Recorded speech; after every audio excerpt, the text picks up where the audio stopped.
सुप्रभात बच्चों, मैं रजनी कटारा आपकी हिंदी की अध्यापिका हूँ। बच्चों, आप सभी जानते हैं कि लेखन अभिव्यक्ति में अनेक विधाएं आती हैं, जैसे अनुच्छेद, संवाद, विज्ञापन, चित्रवर्णन, ये सभी लेखन विधाओं में आते हैं। लेकिन जो इनमें सबसे विशिष्ट है, जिसका स्थान सबसे ज़्यादा विशिष्ट है, वो क्या है? पत्र लेखन। पत्र लेखन क्या है? जिसके माध्यम से हम अपनी बात दूसरों तक पहुंचाते थे। पुराने ज़माने में पत्रों के द्वारा ही बातों को आपस में हम जब करते थे या दूसरों को अपने विचार पहुंचाते थे, तो पत्रों के माध्यम से ही करते थे। लेकिन आधुनिक युग इंटरनेट का युग है और आजकल पत्रों का चलन खत्म होता जा रहा है, लेकिन इसका नया रूप आ गया है इंटरनेट पर, ईमेल, जो पत्र की तरह ही होता है।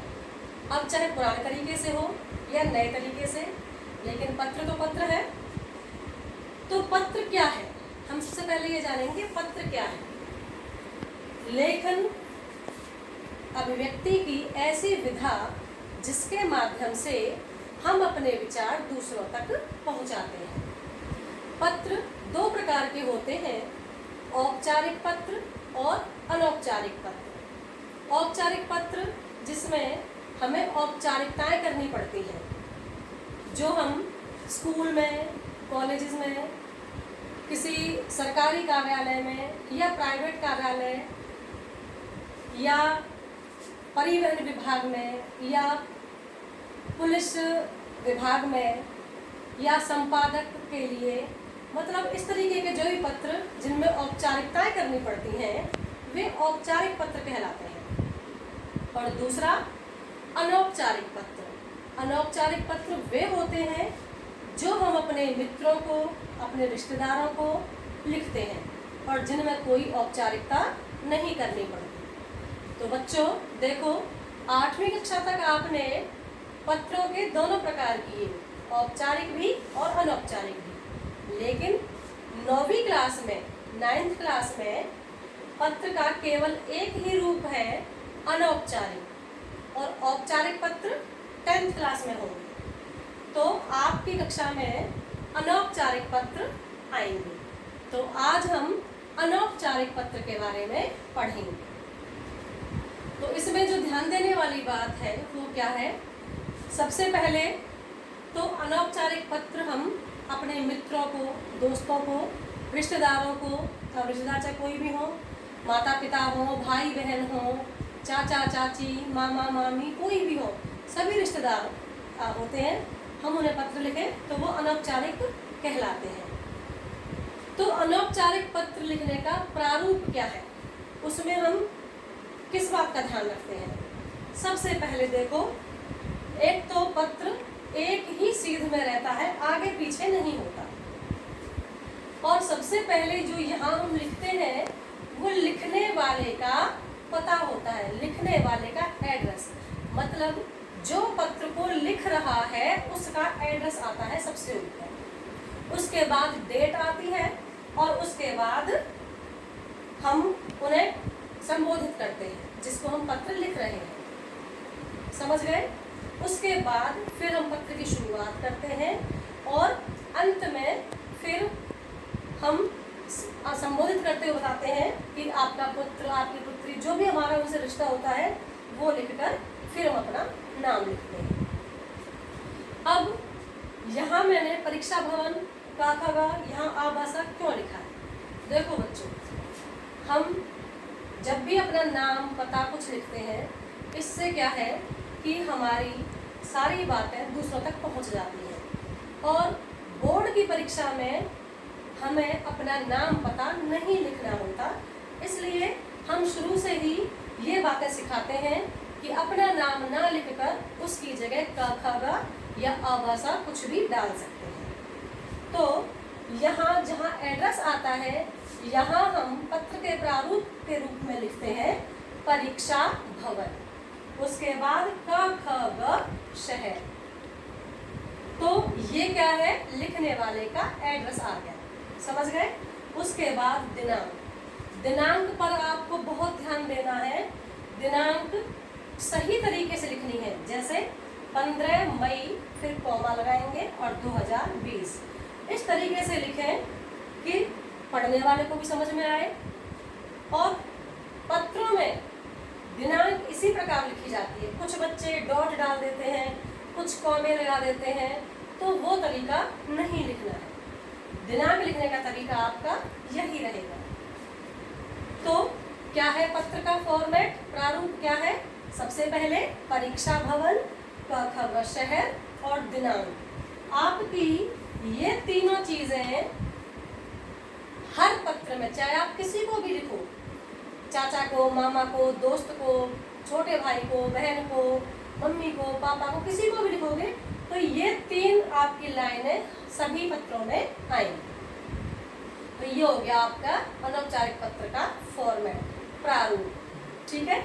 उसके बाद हमें आगे क्या लिखना होता है, जिसको हम पत्र लिख रहे हैं उसको संबोधित करना होता है।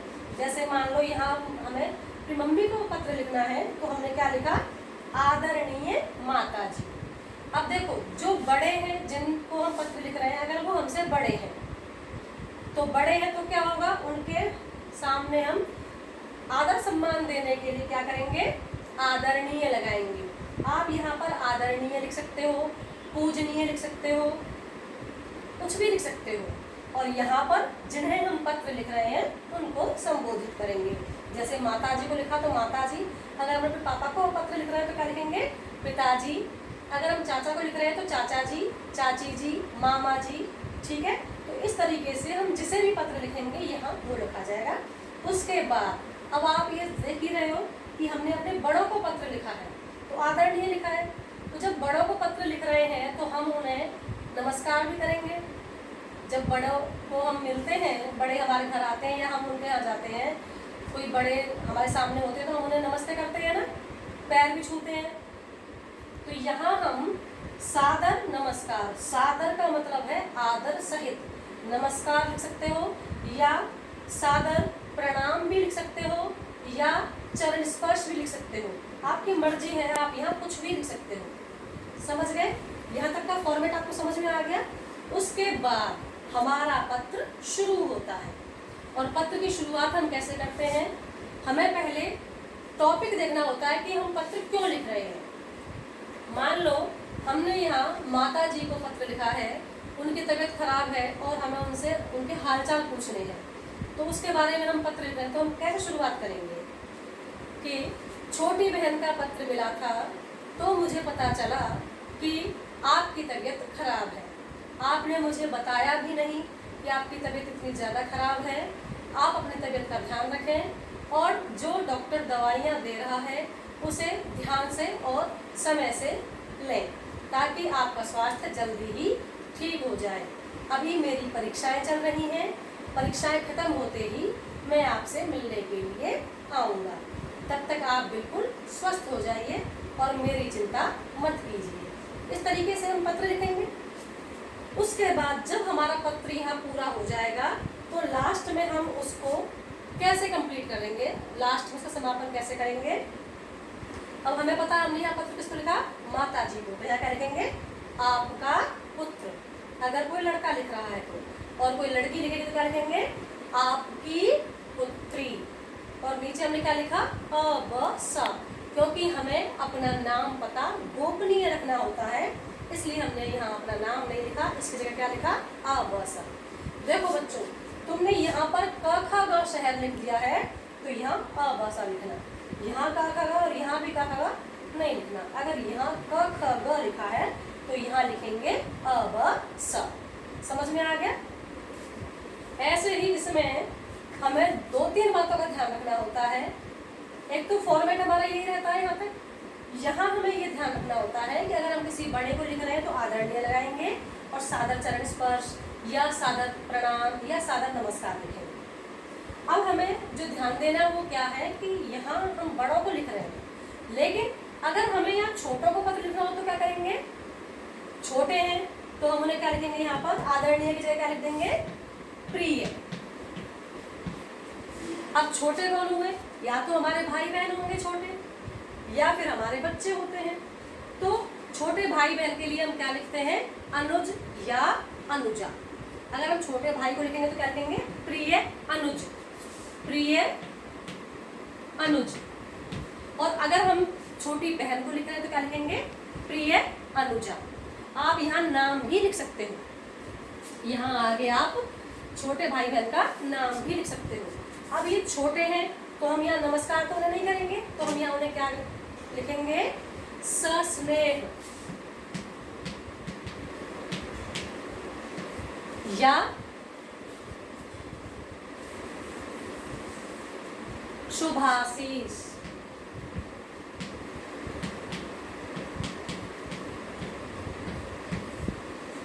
क्योंकि बड़ों को तो उन्होंने नमस्ते की तो उन्होंने हमें आशीर्वाद दिया।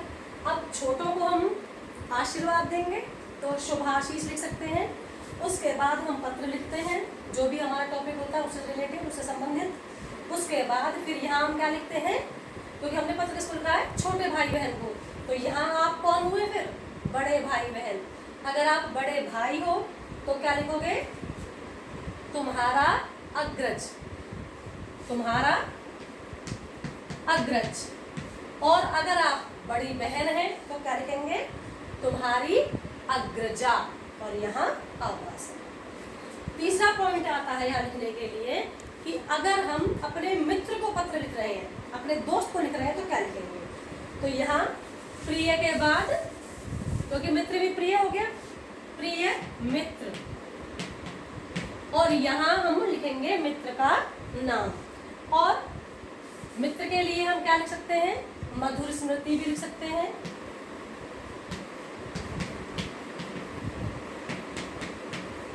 मित्र के लिए हम मधुर स्मृति भी लिख सकते हैं और नमस्कार भी लिख सकते हैं। उसके बाद फिर हम पत्र लिखते हैं और अंत में हम क्या लिखेंगे?